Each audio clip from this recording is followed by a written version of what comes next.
us to dive into our final session of the day, providing post-investment value, habits of a great VC.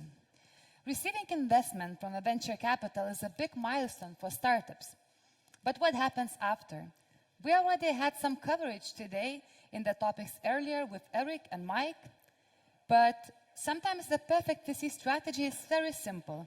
They just step back and allow startups to grow alone, simply monitoring the progress, right?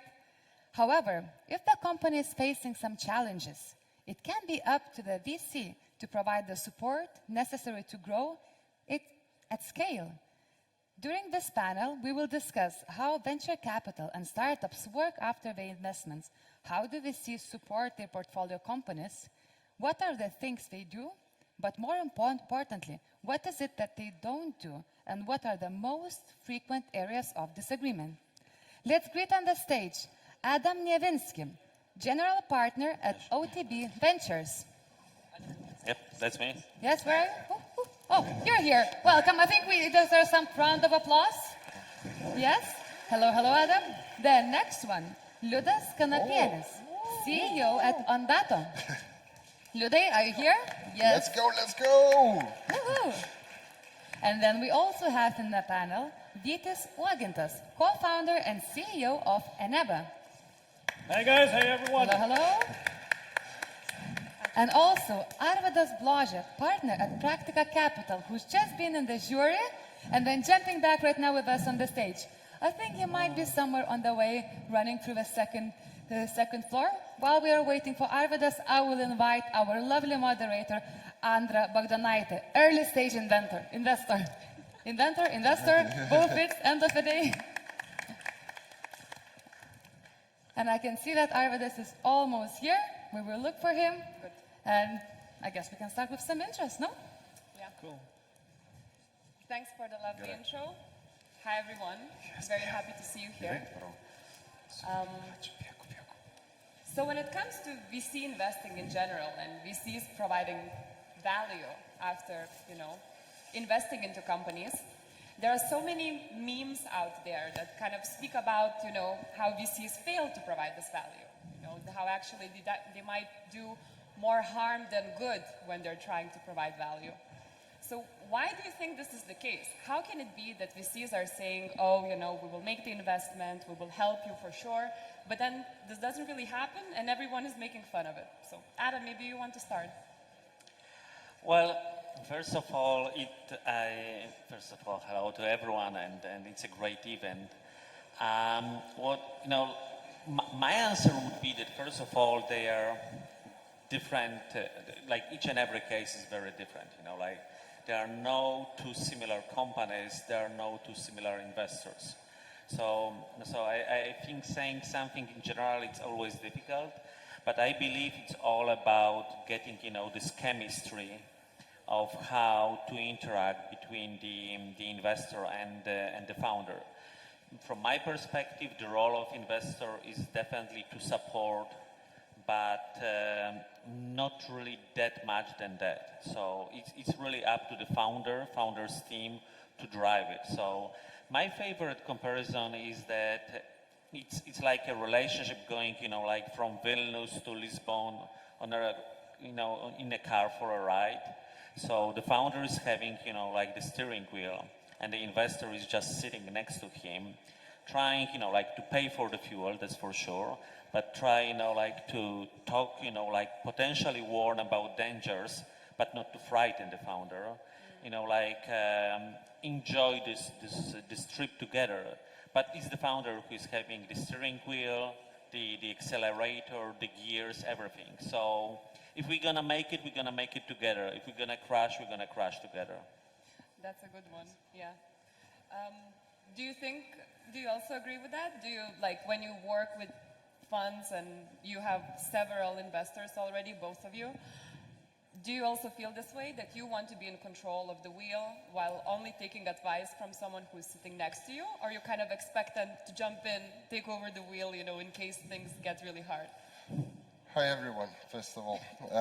So Adam started with a good example, and I will extend with the example just a bit of other one from the angles of founder. Yeah, so what is the relationship within the investor and the company, the founder itself? Yeah, so it's more than actually the investors are more than parents rather than just going with the car, because just the parents not of their own child, but actually adopting a child, you know. So, and that's kind of the relationship in between those, because in general, like all the founders, they want to have the control, and we were all the kids, you know, so that we want to make our own decisions, you know, to learn everything ourselves.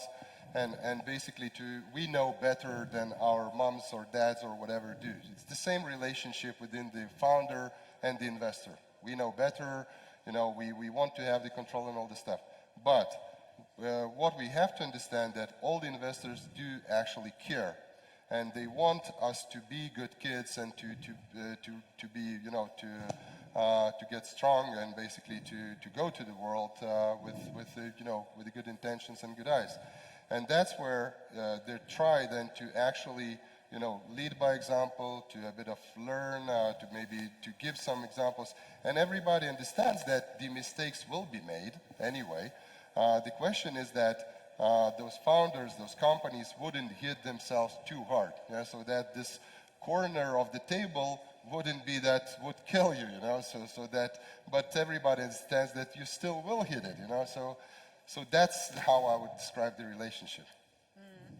But so, you know, if you compare the founder and VC relationship to kind of a parental relationship, so me, myself personally, you know, I feel like I can call my mom anytime, you know, 24/7. I can drop WhatsApp messages to her, send some pictures of good times, some pictures of bad times as well, you know, just share everything. So is it also true with VCs? Like so many people now are saying, you know, oh, I'm always on, always available. Is it true for like Practica, for example? Or do you set some boundaries when it comes to this? No, it's not true for Practica because you have to also take some time, take some headspace to rest and to read and to just digest and spend time with your family. So being always on WhatsApp, it's kind of very hard, even though, yeah, you get a lot of direct messages. And I think this is right now the normal communication channel or increasingly important communication channel. But kind of getting pinged all the time, but so many communications, you kind of lose focus on what's important, because then you think, okay, so what I have to answer. And then there's also this dependency developing that is easier to ask and get like a question rather than figure out yourself. So founders are really, naturally trying to just straight out ask, get questions rather than kind of figure out for themselves in a while. So that's, I think, why you should spend some time like to really digress, kind of just, yeah, not look at WhatsApp, at email and so on, and just be a human being. Okay, but so is it a problem then? I mean, you know, if you're writing emails, maybe you're a bit more thoughtful, when it comes to WhatsApp, you're just like, whatever, I'll just share this or that. In emails, it's a bit more structure, and you think it through a lot more when you write an email. It has to have some structure, beginning and end, and I think it's information is more structured overall. WhatsApp is more, but actually no one writes you with good messages. You know, no one just sends you some nice thing, except for Vytis, of course. But really, it's typically you get some, I need this, I need that, you know, this, and I'm like, okay, it's like so hard already. Like life is hard already, and you know, you have to continue. So yeah, I would say email for some part of communication, email is much better. WhatsApp messages are great, especially with emojis. You can like, you know, reflect back channel a bit on the board and so on. So it's nice channel, but it shouldn't be the main channel. Yeah, I can just add on top. Hello everyone who haven't seen me before. So it was quite funny listening for Arvydas while he was referring to like having time, etc. When we were speaking with him, when he was skiing on the mountain, when he was swimming in the lake, when he was in the train, when like he was like literally flying and then still like chatting with me. So I think the key question about here is not the communication channel, but the availability. Yes, as a founder, I think Liudas will agree, have a tendency to freak out and then just like do some calls in the middle of the night. But the feel that, you know, something happens and you have someone you trust, you have mutual relationships, and you can have a call, you can relax then. I think that's a very important element, and definitely with Arvydas, he already experienced my, my persuasion and now working on this balance after working with Eneba, so yeah. Yeah, we call it Eneba style. Yeah, availability is important for sure, but Adam, for example, maybe you could share, what are the three main things that you would say, OTB, where OTB provides most value as a partner for startups, besides being available? So I would say that the first and foremost is about experience sharing. So we've probably seen many similar cases. And it's important to say these are similar cases, so these are not exactly the same cases. So thus it's more of an experience sharing rather than giving advice even sometimes, because it's like I do believe that a founder should have a very strong point of view and be very quick to change it. So, like the role of investor is to provide the perspective, to provide the experience, and from the founder, like to decide what to take, what not to take, because at the end, from our perspective, he or she are running the show. So we can provide them, like the experience, the showcases and so on, but then it's not our job, to take the steering wheel. Yeah, it's not a good idea. So I would say experience sharing would be the first one.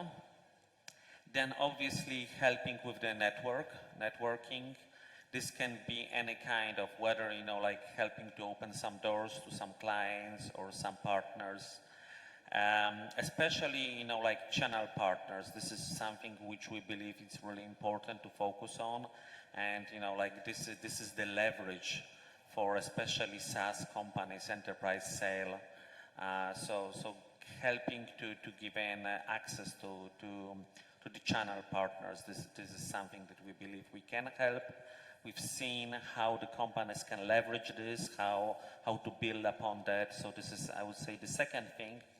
And the third thing, it's basically trying to give a perspective.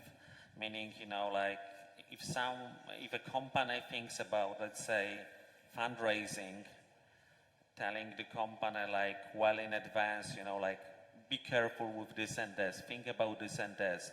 When you're gonna go for raising, like think about this and that. And again, like this is based mostly of how that we understand how it looks from a different perspective. So we understand how the future investors, being inside, but still how the future investors will look at the company. What's going to be important for them, what do they care about, and what they want. So I would say this external perspective is also important for the founders. Yeah, so it seems like it's mostly about really just like being one step above and kind of seeing the whole landscape and understanding how does the startup fit in that particular landscape, right? Which direction to go, maybe, Definitely providing different perspective. Yeah. That I would definitely agree. And for Practica, would you say it's the same, or do you actually sit down, prepare pitch decks with the teams, No, I think Adam summarized very well, and I think I was on some panels today, and all investors didn't have gray hair. So finally, we at least have some gray hair, so at least we have some experience. I would call it like that, right? Yeah, no, I think OTB and Adam is doing a great job, and look at what they invested in Lithuania and how it's going. So I think, you really, it's not much to add on top of that. I would say probably if you look at the founder, right, you have to be true that you're communicating your own knowledge that you kind of internalized. If you are throwing to your founder something that you read somewhere, like please do this, please do that, and you kind of not filter out, but provide too much of information, it's going to be adding more noise to what founders are already doing, right? So I think in that sense, as investor, especially being on the board, you have to make sure that you internalize something yourself, you create that knowledge, and only then you provide it. Because otherwise it's going to be, Captain Obvious on the board saying some stuff, I read there, I have this idea, that idea, and then it's a lot of confusion happening. Yeah, and my own knowledge is like roller coaster. One day I think I know something, the next day I think I don't know something, and it goes like this. So it depends which part of that roller coaster I'm on when we talk with Vytis, and it depends, you know, am I talking or am I silent? Yeah, but that's good. It means you're learning also on the ride. And you, would you agree? Like, when for you, you know, maybe there was a very specific case where you thought like, okay, well, this is super valuable. This was a game changer for us. I would say that we have at least a dozen of that. And maybe that's because of our character, like going after people and then pinging again and again and again. So maybe we just take out a lot of from the investors. Yeah, Adam, happy for you that you're not working with us. We're very, very persuasive and demanding a lot. And yeah, so just naming a few, so angel investors. So one of the top advisors, top guys advising us came through Practica. Then the top talent had a panel today about how it's possible to get the top talent from the top tech companies work with a Lithuanian startup. And to be honest, investors is one of the key checks. So, you know, you're working at Google or Facebook or Booking, so you are hyped about the startup, but you have zero background around it because you're not living in Lithuania, you have no idea. So what do? You call Arvydas and you ask him like how actually it is. And to be honest, one of the key employee we have closed last year was because he was doing a deep due diligence, and yeah, Arvydas and other investors backed us up. Also, what Adam mentioned about the fundraising and pretty much bringing the ideas and the insights, what's happening in the market, super important, super useful. And then anything related to the deals, M&As, crazy ideas to do, etc. So yeah, I think a piece of advice for everyone, if you have the investor already, and you should like imagine that at least 2 times per year they need to deliver like significant value. If that doesn't happen, then start with yourself demanding like, hey man, I have this list of problems, help me. So that's what worked for us. Yeah, I absolutely agree. I think the more specific you are when it comes to the kind of help that you need, the easier it is also for the investor to add value.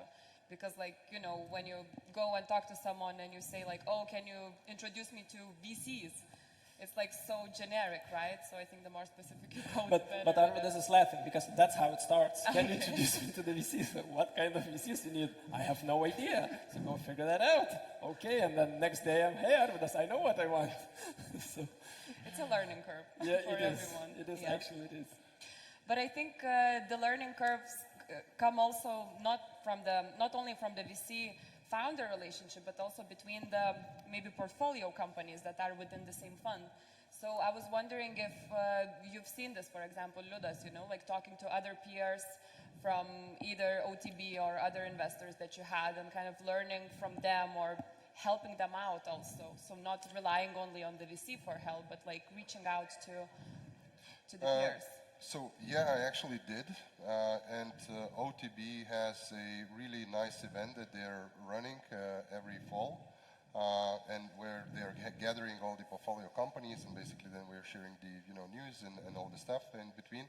And we actually made quite a good friendships with quite a few founders that we can ask for some kind of advice, whatever, if they know some kind of people or something or whatever, so it really, the situations are different, and when you're kind of hiring someone from some kind of country, then you're asking for some advice and so on and so on.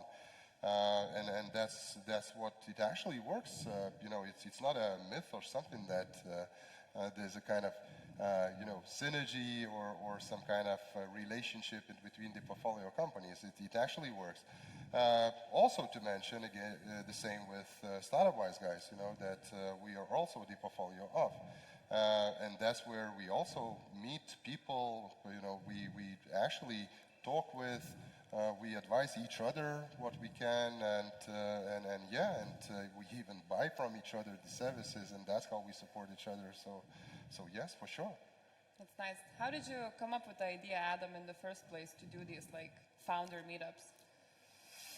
Well, I think there are 2 reasons for that. So first of all, yes, it's for the founders to get to know each other, and to, like everyone want to be in a, I would say, club that they feel comfortable with. So when the founders, like listen to each other and understands what are the other's idea, they feel motivated. They see, oh, this guy is having, great idea. This girl is, like having an amazing approach to something, and this stimulates, and this, like this is very creative, and we believe there is value into it. And again, like we want to give the platform, but then it's really more up to the founders, like to deal with each other. I would say one of the things that we plan to more institutionalize is the talent thing, meaning, like we will be actually getting someone that we are calling a talent partner, because we see it's a huge topic among all the founders. So basically, this is really high on the agenda.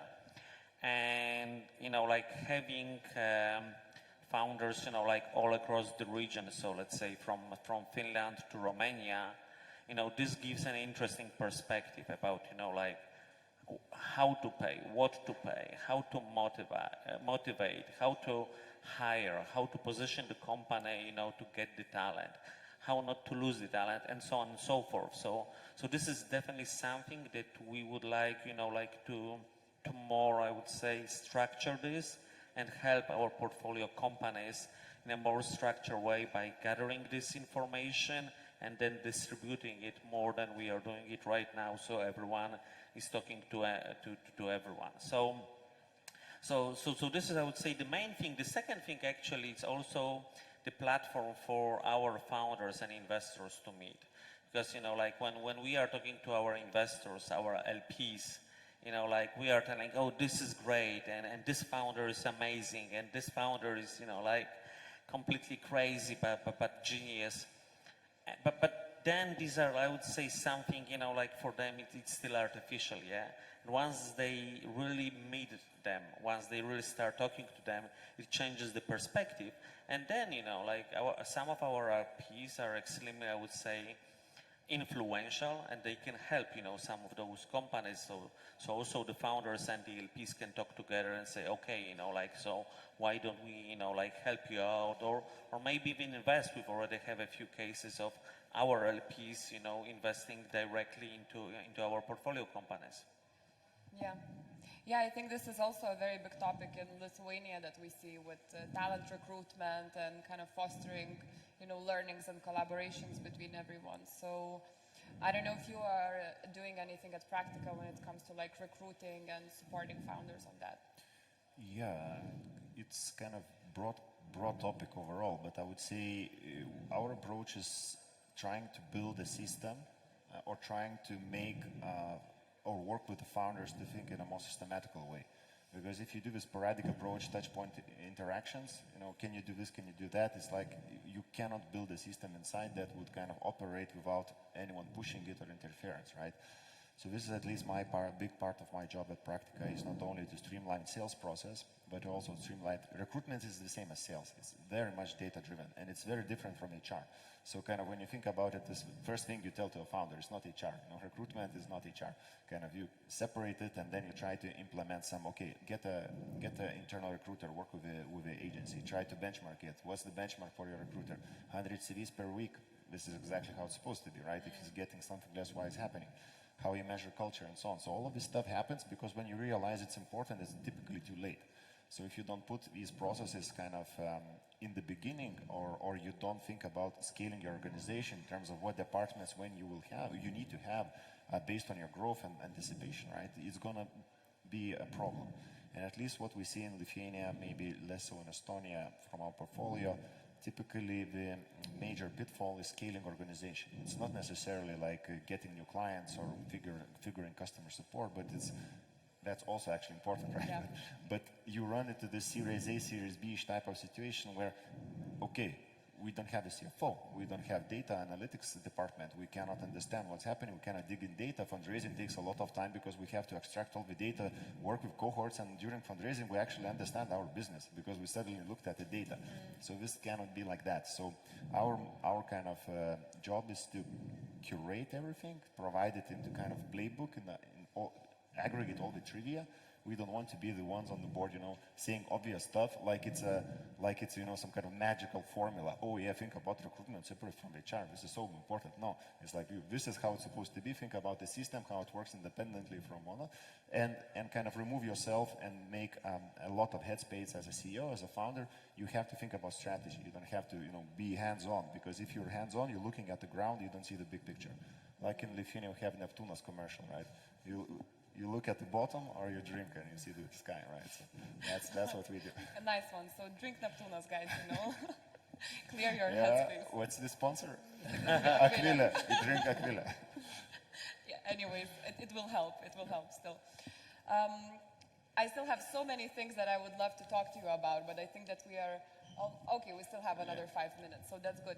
I was wondering if you experienced this as well, because both of you are a bit later stage, let's say, right, than the typical startup. So did you see the struggle when you were growing that, you get so overwhelmed with everything that's happening inside the company and you kind of really need someone to be by your side and say like, hey, look up, basically. Like, did you experience this yourself, or is it, just Arvydas thinking that it's that way? Like from my perspective, it's every day actually that you have to look up, because it's the matter of how you involve the business, and every day you're starting it fresh, considering that you don't know something, so and basically then you're trying to find out, and that's always the case, because on the other hand, I wouldn't agree with Arvydas from that perspective, because sometimes when you dig every day, when you do some kind of things and all this stuff, sometimes you literally forget to look up, and basically to have the wider view, and that's where actually the board is helping them, and that's where they're giving you this a bit of then the picture, so that listen, maybe you should look like this or to that direction and all this stuff. So, but honestly, it's the matter of running the business, so it's everyday's life, and then there's nothing very special about this. I believe that everyone here running whatever type of size business is facing the same, just maybe in the different scale.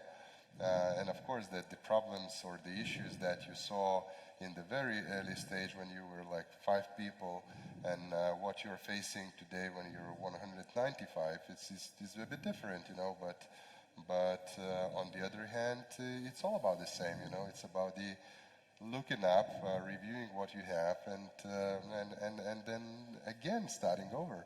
Yeah, that's true. Well, good. Look, imagine you're a founder right now. It seems like there's plenty of funds offering investment, plenty of choice. You don't have to go only if you're based from Lithuania, to Lithuanian VCs. You can go abroad. You can, really have this flexibility, I think, right now as a founder. When looking for the right investor, and that's the question to all of you, maybe this is how we can also wrap this up, what would you recommend to look for when it comes to added value? What do you think is important? Yeah, I think it would be great to start with what Arvydas once told me even before the investment. You firstly figured out the things you think you need, like you do the list, super easy, takes a lot of time, a lot of headache. Then you talk with the various VCs, and you put aside the money element, your valuation, money, anything.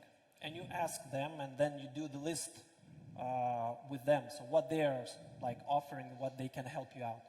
Then you match that list. Most likely, there is a very low chance you will get any kind of help there, because it can go up, it can go down. So, but that's the best you can do, and that's the way how you're supposed to choose the partner. And I think the really important element is, while choosing the VC you're working with, is managing expectations and spending a lot of time where and how you will be working at. It's hard to tell everything, hard to cover everything, but the more you do, the more comfort you will have in the future. And I know as a founder, it is super scary to go after the VC who wants to put the money and ask him, hey, but what about this and that? you don't want to screw this deal. But to be honest, it will be something that the investors will value about you, because you're caring about the future, you're caring about the expectations, and if those expectations are not matching, like during the harsh moments, it will be super hard. And during those moments, you need your investor to back you up. So that's my piece of advice and what Arvydas told me. So start with lists, basically. Yes. I will end with what I've started with the example with. So basically, you still have to understand that it is a family in one sense, yeah. So and that the startup is adopted by the investors. So you have to have the chemistry in between people, because if every morning you would wake up and go to the toilet through the people that are pissing you off, so then of course it will not work, So that's what you have to have in mind, and it's all about the chemistry between the people, and everything else can be solved, So I don't see any other type of possible issues, to be honest. Yeah, trust and chemistry is important, really. Adam, what would you say? Absolutely.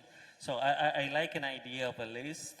I never thought about it. I would just, maybe a bit twisted, saying, these are maybe not only the things you need, but the things you are looking for. Because, for instance, good chemistry is one of the things that you might be looking for, and value this more than any, intros to anyone in the world, yeah? I would just quickly add, because we're out of time, I think, but Yeah. it's people working with people, really, that's it. You have to take care who you put on your board, because that guy or girl can really stop you from growing, can make stupid decisions and so on. Get your reputation right, and you are doing your business 100% of the time, 120% of the time. If investor has 20 other companies he's looking at your stage, right, it's very hard. What team does he have or she has, right? So you have to understand that you're going to get sufficient attention, and you're going to get it right, and you're going to get this commitment, and the person is a reputation, right? And right now, Mike Butcher, I think, told that there are even fund of funds that's going to invest into single GPs, right? So imagine how important is the person that is investing you, that's going to be investment responsible from the fund or standalone, working with you on the board and supporting you, right? It's people, don't forget that. Brand name is overvalued. Yeah. Thanks a lot, guys. So basically, if you're looking for the right investor, think about that as well. No, but actually, try to find the people that you can trust, you can work with, and don't be afraid to ask for the things that you need, right? Yep. Thanks a lot for the discussion, Thank guys. you. Thank you. Thank you.